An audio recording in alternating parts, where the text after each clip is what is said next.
വിശദമായ വിലയിരുത്തൽ തന്നെയാണ് ഈ കൂടിക്കാഴ്ചയിലൂടെ ലക്ഷ്യമിടുന്നത്. അതിനുശേഷം തന്നെയാണ് വാർത്താ സമ്മേളനത്തിലേക്ക് കടക്കുക. 10:30 രണ്ട് മന്ത്രാലയങ്ങളുടെയും വിദേശകാര്യ മന്ത്രാലയത്തിന്റെയും പ്രതിരോധ മന്ത്രാലയത്തിന്റെയും പ്രതിനിധികൾ ഉന്നത ഉദ്യോഗസ്ഥർ പങ്കെടുത്തുകൊണ്ടുള്ള വാർത്താ സമ്മേളനവും നിശ്ചയിച്ചിരിക്കുന്നത്. രഞ്ജിത്ത്, 3 സൈനിക മേധാവികളും പ്രതിരോധ മന്ത്രാലയത്തിലുണ്ട് എന്നുള്ളതാണ് ഏറ്റവും നിർണായകമായ കാര്യം.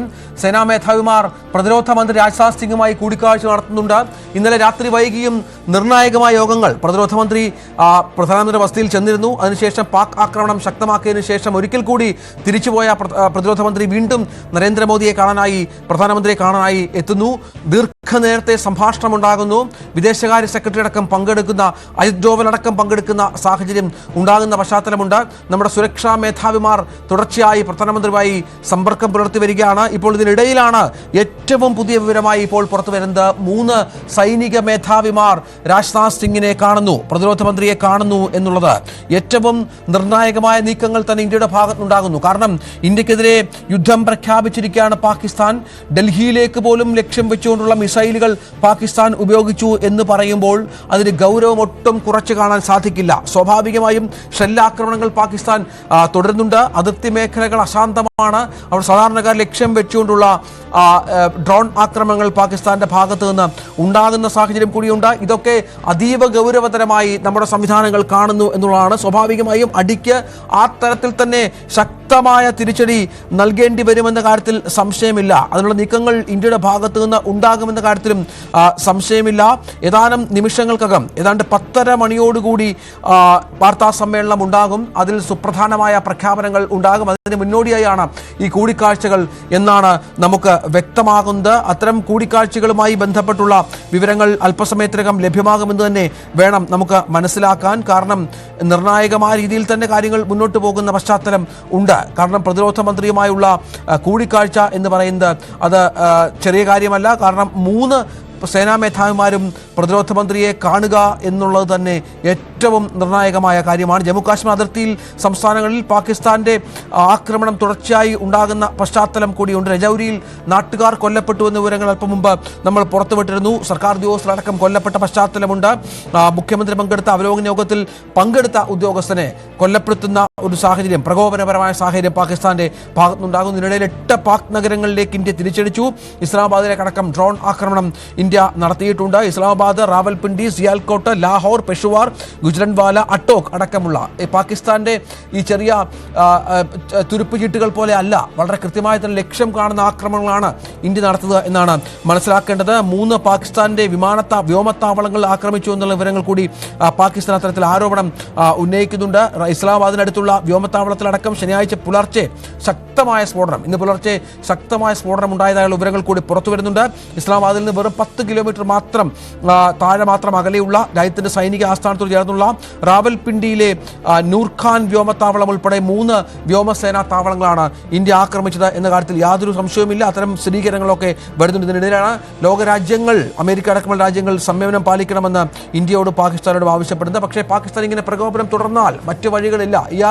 പാകിസ്ഥാൻ പ്രകോപനം തുടരുകയാണ്. അതിർത്തികളിൽ അശാന്തി പടരുകയാണ്. ഇപ്പോഴും വീണ്ടും ഡ്രോണുകൾ പതിക്കുന്നു. ഈ കശ്മീരിലെ പല മേഖലകളിലും അത്തരത്തിലുള്ള ശ്രമങ്ങൾ ഉണ്ടാകുന്നു എന്നുള്ള വിവരങ്ങൾ കൂടി പുറത്തു വരുന്നത്. സ്വാഭാവികമായും തിരിച്ചടിക്കേണ്ടി വരും. ശക്തമായി തന്നെ ആ പ്രഖ്യാപനം ഉണ്ടാകും. അതിനുള്ള യോഗം തന്നെയാണ് പുരോഗമിക്കുന്നതെന്ന് കരുതാം. അതരഞ്ജിത്ത്, സാഹചര്യം മാറുകയാണ്. അതുകൊണ്ട് തന്നെയാണ് ഈ വാർത്താ സമ്മേളനത്തിന് പ്രസക്തിയേറുന്നത്. എന്തായിരിക്കും സർക്കാർ പറയാൻ പോകുന്നത് എന്ന് ഉറ്റുനോക്കുകയാണ്.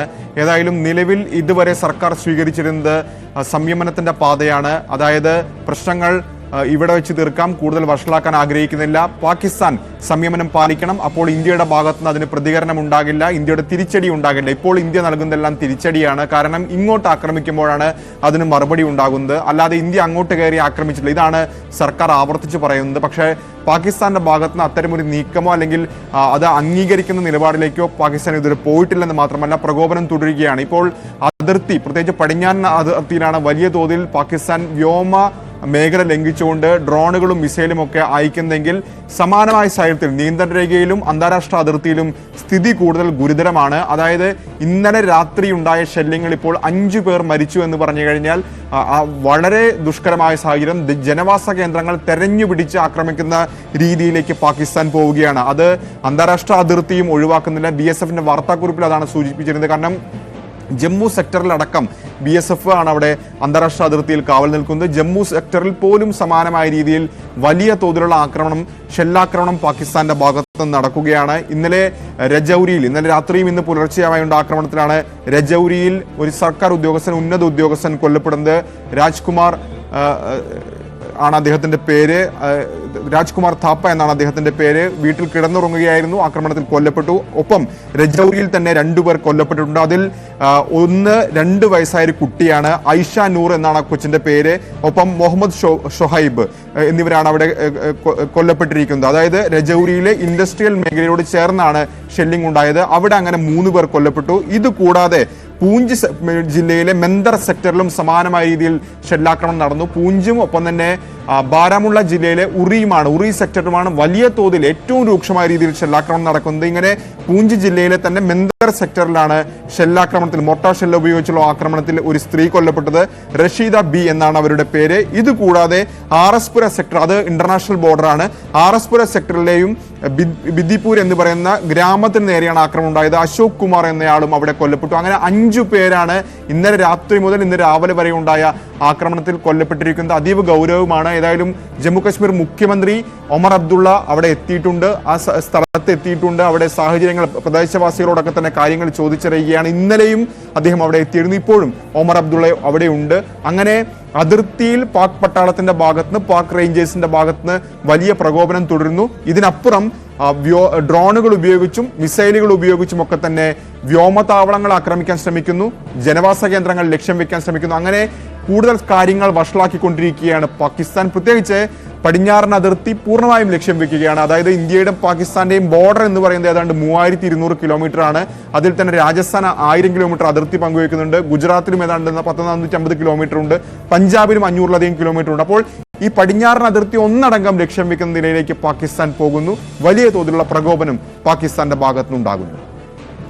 റിയാദിൽ നിന്ന് പാകിസ്ഥാന്റെ വ്യോമപാത അടച്ച പശ്ചാത്തലം നമ്മൾ കണ്ടതാണ്. അതിനുശേഷം ഒരു വിമാനത്തിന്റെ യാത്ര നിരീക്ഷണത്തിലാണ് എന്നാണ് മനസ്സിലാകുന്നത്. അത് പാകിസ്ഥാന്റെ മുകളിൽ ഇതിൽ ഒരു അന്തരീക്ഷത്തിൽ ഒരു വിമാനം മാത്രമാണ് ഉള്ളത്. അത് നിരീക്ഷണത്തിലാണ്. അത് ദുരൂഹമായ ഒരു സഞ്ചാരമാണ് എന്നാണ് ഇപ്പോൾ മനസ്സിലാക്കേണ്ടത്. പ്രധാനപ്പെട്ട വിവരം അത് തന്നെയാണ്. എന്താണ് TG സജിത്ത്, ഇതെന്താണ് സംഭവിക്കുന്നത്? നേരത്തെയും അവരുടെ ചില സൈനിക മേധാവികളും അവരുടെ പ്രധാനമന്ത്രി അടക്കമുള്ള ആളുകൾ ഇത്തരത്തിൽ രാജ്യം വിടാൻ ശ്രമിക്കുന്നു എന്നുള്ള വിവരങ്ങളൊക്കെ പുറത്തു വന്നിരുന്നു. ആശങ്കയിൽ ആകെ ആണ്ട ഒരു ഭരണകൂടമാണ് അവിടെ ഉള്ളത്. എന്താണ് ഇത്തരത്തിൽ ഇപ്പോൾ പുതിയൊരു വിമാനത്തിന്റെ ചിത്രം അത് പുറത്തു വരുന്നത്? യുദ്ധമുഖത്ത് വ്യോമപാത അതീവ നിർണായകമാണ്. പ്രത്യേകിച്ച് ഈ എയർ ആക്ടിവിറ്റി അതീവ നിർണായക സാഹചര്യമാണ്. ഇന്ത്യയും പാകിസ്ഥാനും പരസ്പരം ഏറ്റുമുട്ടുമ്പോൾ ഫൈറ്റർ ജെറ്റുകളുടെയും മറ്റും സാന്നിധ്യം നിരവധിയായുണ്ട്. ഒപ്പം തന്നെ റഡാർ, ഒപ്പം ഡ്രോൺ ഉപയോഗിച്ചുള്ള നീക്കങ്ങളും ഒക്കെ നടക്കുന്നു. ഇവിടെയാണ് ഈ പാകിസ്ഥാൻ്റെ എയർ സ്പേസിൻ്റെ ഇമ്പോർട്ടൻസ് വർദ്ധിക്കുന്നത്.